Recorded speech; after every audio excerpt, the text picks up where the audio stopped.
Hello दोस्तों, कैसे हो आप सभी। स्वागत करते हैं आप सभी के युवा जी क्विज में। तो दोस्तों, बिहार सिविल कोड के लिए आज जो है कि समान ज्ञान यानी कि जीके जीएस का प्रैक्टिस सेट नंबर 4 लेके आए हुए हैं, क्योंकि इससे पहले 3 प्रैक्टिस सेट कंप्लीट कर चुके हैं और इसका प्लेलिस्ट भी बना हुआ है। जितने भी अभी तक में क्लास हुए हैं हिंदी, मैथ और आपका जीके जीएस का सारा प्लेलिस्ट बना दिए हैं, जाके आप सभी देख लीजिएगा।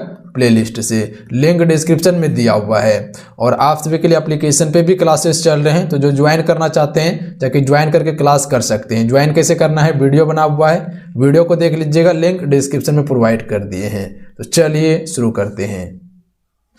आज के सेट का फर्स्ट क्वेश्चन है कि वायुमंडलीय ऑक्सीजन के संपर्क को रोकने के लिए फास्फोरस को निम्नलिखित में से किस में संग्रहित किया जाता है? कहें तो रखा जाता है। फास्फोरस को किस में रखा जाता है? देखिए, अगर सफलता पाना चाहते हैं तो कोर्स में शामिल होइए। बिल्कुल सारे सिलेक्टेड चीज आपको दिया जाएगा, मिनिमम फी में सिलेक्टेड चीज दिया जाएगा। आप सभी जरूर कोर्स में शामिल होइए। तो देखिए, फास्फोरस को जो रखा जाता है फ्रेंड, वो पानी में रखा जाता है। ध्यान रखिएगा, किस में संग्रहित किया जाता है? पानी में किया जाता है। ऑप्शन में सी राइट आंसर रहेंगे। याद रखिएगा, सी राइट आंसर रहेंगे। अगला क्वेश्चन ये बन रहा है अपना क्वेश्चन नंबर 2। 1992 में ब्राजील में आयोजित पर्यावरण और विकास पर संयुक्त राष्ट्र सम्मेलन UNCED को किस रूप में जाना जाता है? राइट आंसर ऑप्शन में से जाएंगे पृथ्वी शिखर सम्मेलन के रूप में जाना जाता है। याद रखिएगा आप सभी, किस रूप में जाना जाता है? पृथ्वी शिखर सम्मेलन के रूप में जाना जाता है। ऑप्शन में सी करेक्ट आंसर रहेंगे फ्रेंड। अगला क्वेश्चन कर लेते हैं क्वेश्चन नंबर 3। क्वेश्चन नंबर 3 ये बन रहा है कि भारत रत्न पुरस्कार के पहले प्राप्तकर्ता और स्वतंत्र पार्टी 1959 के संस्थापक कौन थे? स्वतंत्र पार्टी 1959 में इसकी स्थापना हुई थी और इसके संस्थापक जो थे वो कौन थे? अगर सिंपल भाषा में कहा जाए कि भारत रत्न प्राप्तकर्ता कौन थे पहले, तो हम सभी कह सकते हैं सी राजगोपालाचारी थे। याद रखिएगा आप सभी। देखिए, भारत रत्न की शुरुआत जो हुई थी फ्रेंड, वो 1954 से की गई थी और सबसे पहले किसे दिया गया था? तो सी राजगोपालाचारी को ही दिया गया था। ध्यान रखिएगा आप सभी। और स्वतंत्र पार्टी की स्थापना कब हुई थी? तो इसकी स्थापना 1959 में की गई थी। तो ये डेट को याद रखिएगा, 1959। अगला क्वेश्चन कर लेते हैं क्वेश्चन 4। अर्थशास्त्र के संदर्भ में SLR का पूर्ण रूप क्या है?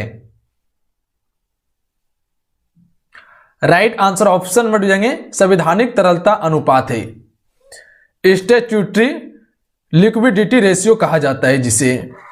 अगला क्वेश्चन है सांची स्तूप किस शहर के पास स्थित है? चलिए बताएंगे इस क्वेश्चन का राइट आंसर क्या होगा। सांची स्तूप जो है वो किस शहर के पास स्थित है? तो राइट आंसर ऑप्शन में हो जाएंगे भोपाल के पास। याद रखिएगा, सांची स्तूप कहां पे? मध्य प्रदेश राज्य में है और इसका निर्माण किसने करवाया था? तो अशोक के द्वारा किया गया था, जो कि मौर्य वंश का शासक था अशोक, और ये यूनेस्को के विश्व धरोहर में भी शामिल है। ध्यान रखिएगा आप सभी।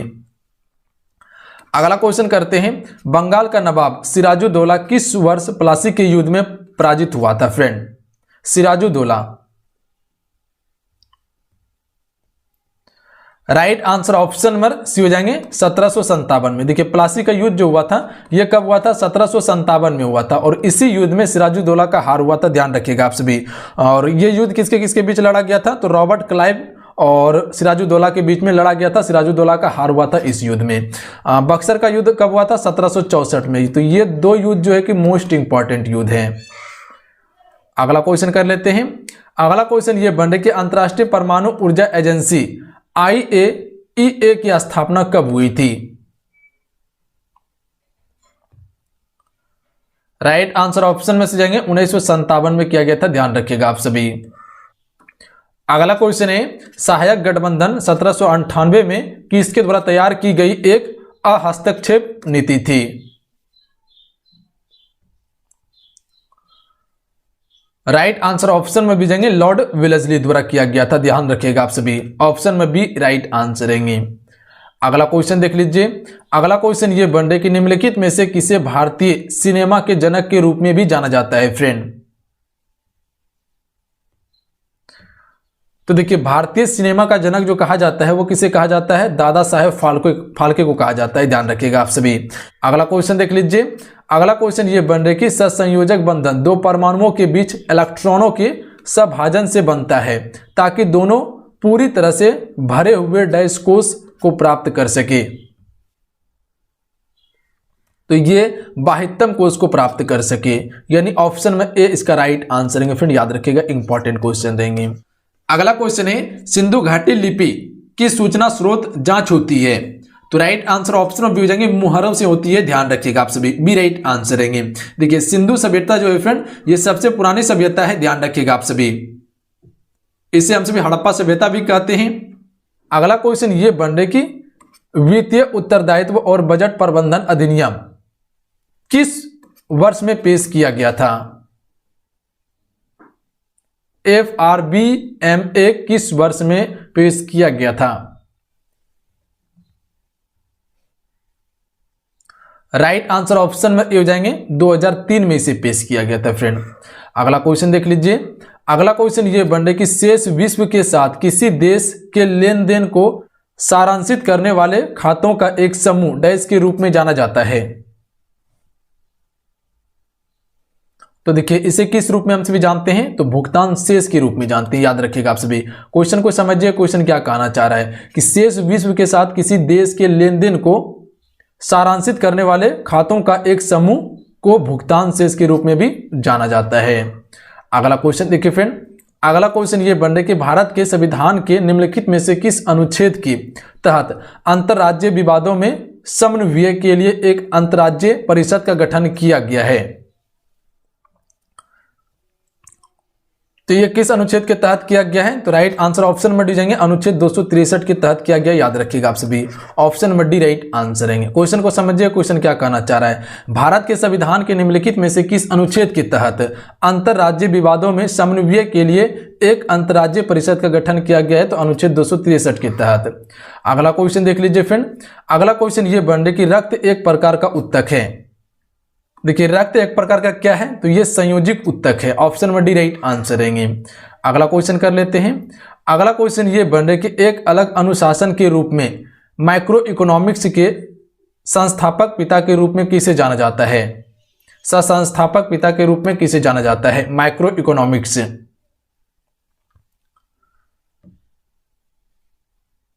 राइट आंसर ऑप्शन में ये हो जाएंगे जॉन मेनार्ड किन्स को जाना जाता है फ्रेंड। तो याद रखिएगा आप सभी, माइक्रो इकोनॉमिक्स के साथ संस्थापक के पिता के रूप में किसे जाना जाता है? तो जॉन मेनार्ड किन्स को जाना जाता है। अगला क्वेश्चन देख लीजिए। अगला क्वेश्चन ये बन रहा है कि 1911 में किंग जॉर्ज पंचम और क्वीन मेरी का भारत में स्वागत करने के लिए गेटवे ऑफ इंडिया को पारंपरिक रूप से किस शैली में बनाया गया था? तो देखिए पारंपरिक रूप से गेटवे ऑफ इंडिया को जो बनाया गया था भारत के अरबी शैली के रूप में बनाया गया था, याद रखिएगा आप सभी, option number D right answer रहेंगे। अगला क्वेश्चन कर लेते हैं। जूनागढ़ गुजरात की गिरनार पहाड़ियां किस आमों के लिए प्रसिद्ध हैं?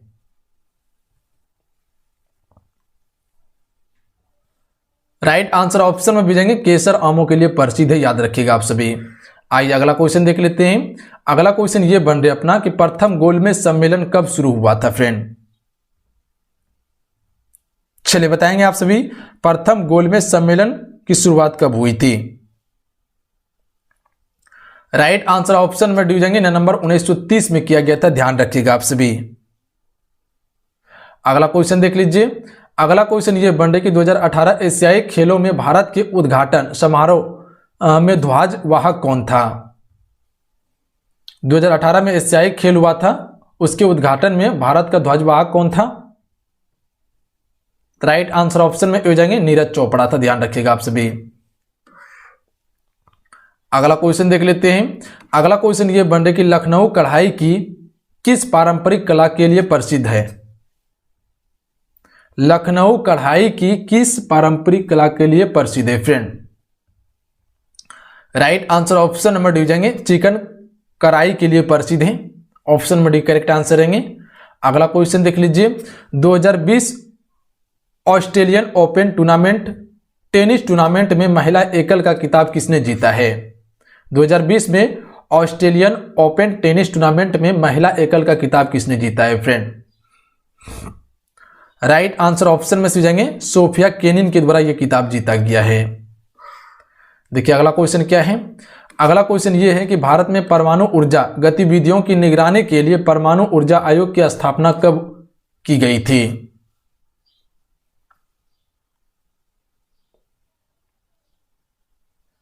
राइट आंसर ऑप्शन में से जाएंगे अगस्त 1948 को किया गया था। फ्रेंड याद रखिएगा, कब किया गया था? अगस्त 1948 को किया गया था, ध्यान रखिएगा आप सभी। क्वेश्चन क्लियर है? आइए अगला क्वेश्चन देख लेते हैं। अगला क्वेश्चन ये बन रहा है कि किस वर्ष में राष्ट्रीयकरण के बाद इंपीरियल बैंक ऑफ इंडिया का नाम बदल करके भारतीय स्टेट बैंक कर दिया गया था? देखिए, पहले इंपीरियल बैंक ऑफ इंडिया जो था ये 3 बैंकों का समूह था। कौन कौन था? Bank of Bengal, bank of Bombay, bank of Madras. ये तीनों को विलय करके स्टेट बैंक ऑफ इंडिया रखा गया था। कब? 1955 में। राइट आंसर ऑप्शन में ए हो जाएंगे। इंपीरियल बैंक ऑफ इंडिया की स्थापना कब हुई थी? तो इसकी स्थापना 1921 में किया गया था। तो ये चीज पे गौर कीजिएगा आप सभी। एक क्वेश्चन यहां से ये पूछा जाता है कि इंपीरियल बैंक ऑफ इंडिया का नाम बदल करके स्टेट बैंक ऑफ इंडिया जो किया गया था ये किस समिति की सिफारिश पर किया गया था? तो ध्यान रखिएगा आप सभी, गोरेवाला समिति की सिफारिश पर किया गया था। अगला क्वेश्चन देख लेते हैं। अगला क्वेश्चन ये बन रहा है कि भारत में निम्नलिखित में से कौन सी पहाड़ियों को ब्लू माउंटेन के रूप में जाना जाता है? तो देखिए, नीलगिरी पहाड़ी को हम सभी ब्लू माउंटेन के रूप में भी जानते हैं। अगला क्वेश्चन देख लीजिए। अगला क्वेश्चन ये बन रहा है कि आंख की फोकस दूरी को समायोजित करके निकट और दूर दोनों वस्तुओं पर ध्यान केंद्रित करने की क्षमता को आंख का डैश कहा जाता है? तो इसे आवास कहा जाता है। आंख का आवास कहा जाता है इसे। अगला क्वेश्चन देख लीजिए। अगला क्वेश्चन ये बन रहा है कि लालटेन की बत्ती में मिट्टी का तेल ऊपर उठने के कारण होते हैं। तो ये किस कारण से होता है? कोशिक तत्व क्रिया के कारण से होता है, ध्यान रखिएगा। लालटेन की बत्ती में जो मिट्टी का तेल ऊपर उठता है और जलता है लालटेन, तो ये किस क्रिया पर कार्य करता है? तो कोशिक तत्व क्रिया पर कार्य करता है। Option number C right answer है फ्रेंड। अगला क्वेश्चन देखिए। छत्तीसगढ़, उत्तराखंड और झारखंड किस वर्ष में बन गए थे? या कह सकते हैं किस वर्ष में ये अलग हुआ था? तो देखिए, छत्तीसगढ़ जो अलग हुआ था ये एमपी मध्य प्रदेश से हुआ था। उत्तराखंड जो अलग हुआ था ये यूपी से अलग हुआ था, उत्तर प्रदेश से। और झारखंड बिहार से अलग हुआ था। ये कब हुआ था? 2000 ईस्वी में हुआ था, ध्यान रखिएगा आप सभी तीनों। अगला क्वेश्चन देख लीजिए। किसानों की त्वचा को कीटनाशकों से बचाने के लिए एक सामयिक जेल किसके द्वारा विकसित किया गया है?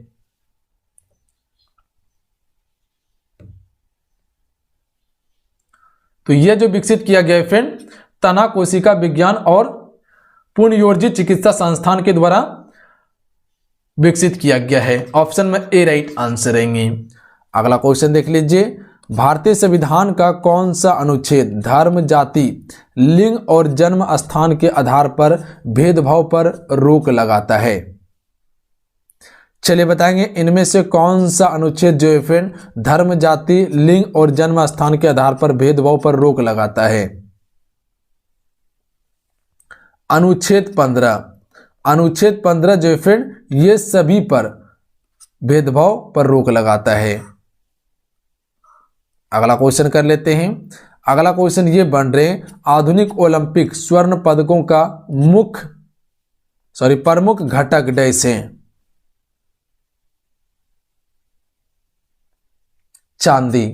ऑप्शन में सी राइट आंसर रहेंगे। आधुनिक ओलंपिक स्वर्ण पदकों का प्रमुख घटक जो है वो चांदी है। अगला क्वेश्चन देख लीजिए। हर्ष रचित्र कन्नौज के शासक हर्षवर्धन की जीवनी है जो उनके दरबारी कवि डैश के द्वारा संस्कृत में रचित है। अगर आम भाषा में कहा जाए कि हर्ष रचित्र जो है इसके रचयिता कौन थे?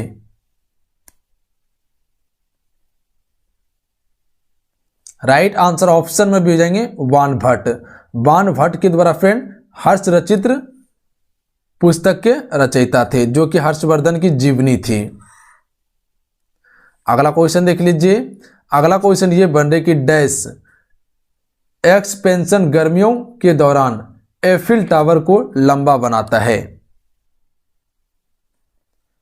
तो ये कौन बनाता है? थर्मल बनाता है। बी राइट आंसर रहेंगे। अगला क्वेश्चन देख लीजिए, बिरजा मंदिर, रानी मंदिर, समलेश्वरी मंदिर, ये सभी डैश में स्थित हैं। ये सभी मंदिर किस राज्य में स्थित है friend?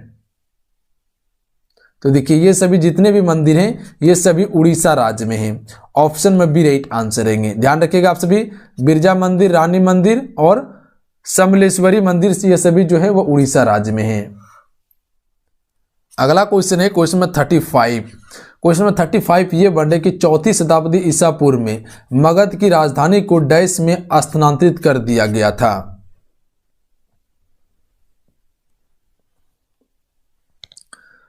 Right answer option number D हो जाएंगे, पाटलिपुत्र में स्थानांतरित किया गया था friend.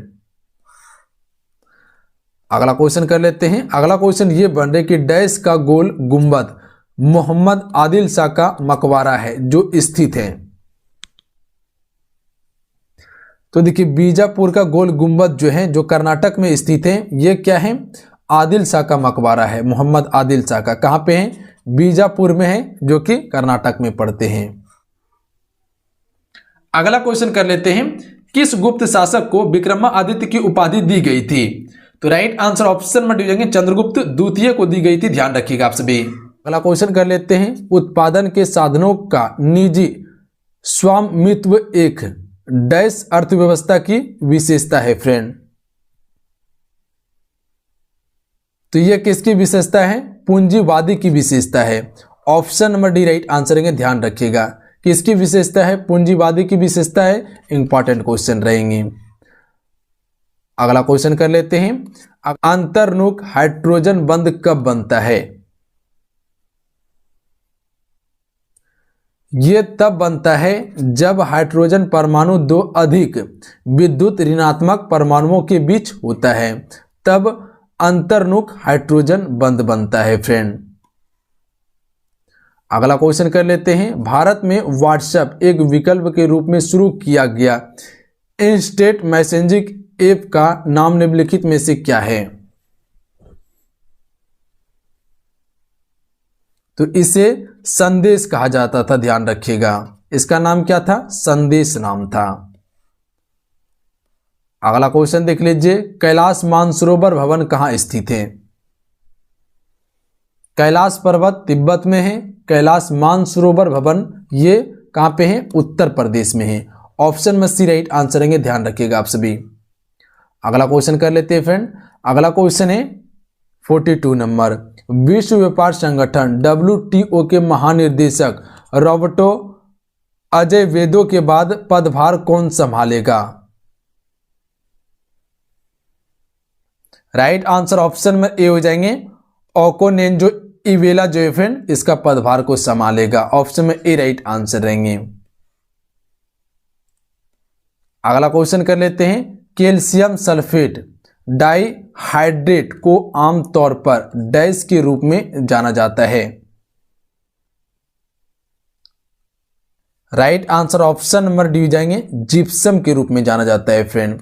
Option number D right answer रहेंगे। इंपॉर्टेंट क्वेश्चन रहेंगे, ध्यान रखिएगा आप सभी। अगला क्वेश्चन कर लेते हैं, इनमें से कौन भारत के आर्थिक सर्वेक्षण को प्रकाशित करता है फ्रेंड?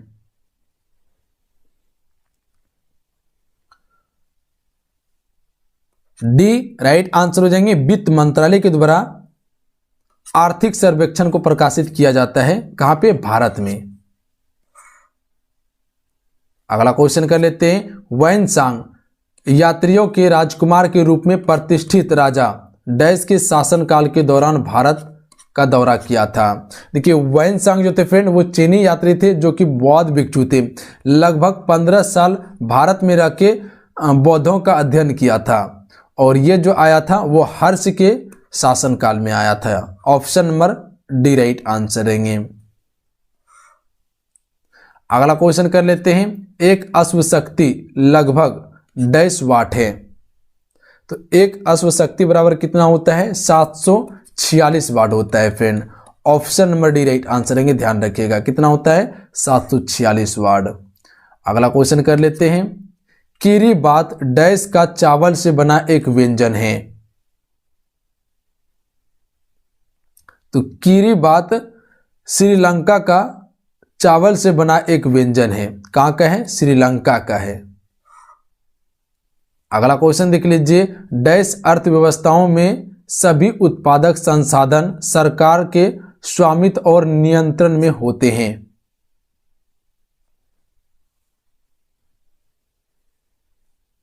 सी राइट आंसर हो जाएंगे, समाजवादी होते हैं फ्रेंड। ध्यान रखिएगा आप सभी, क्या होते हैं? समाजवादी। अगला क्वेश्चन देख लीजिए, अगला क्वेश्चन ये बन रहे कि इनमें से कौन एक प्रसिद्ध कव्वाली गायक था? चलिए बताएंगे आप सभी, इनमें से कौन एक प्रसिद्ध कव्वाली गायक था फ्रेंड। राइट आंसर ऑप्शन में भी हो जाएंगे, नुसरत फतेह अली खां था। कौन था? नुसरत फतेह अली खां। ऑप्शन में भी राइट आंसर रहेंगे। अगला क्वेश्चन देख लीजिए, डैश दुनिया का सबसे ऊंचा पोलो मैदान पाकिस्तान में स्थित है।